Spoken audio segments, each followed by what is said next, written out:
আমাদের জীবন যে কখন কোন পথে বাঁক নেয় তা আমরা কেউই জানি না।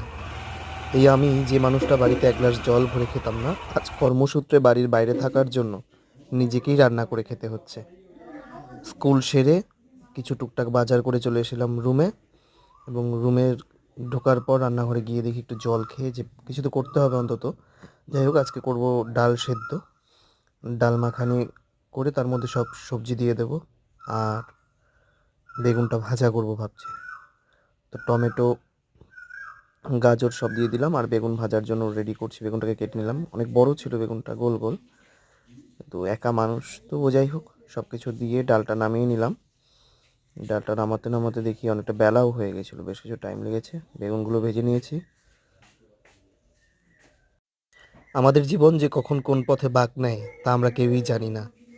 এই আমি যে মানুষটা বাড়িতে এক গ্লাস জল ভরে খেতাম না, আজ কর্মসূত্রে বাড়ির বাইরে থাকার জন্য নিজেকেই রান্না করে খেতে হচ্ছে।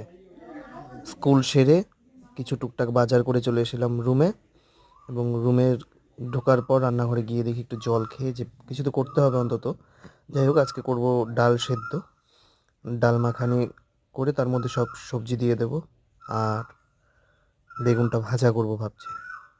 তো টমেটো, গাজর সব দিয়ে দিলাম, আর বেগুন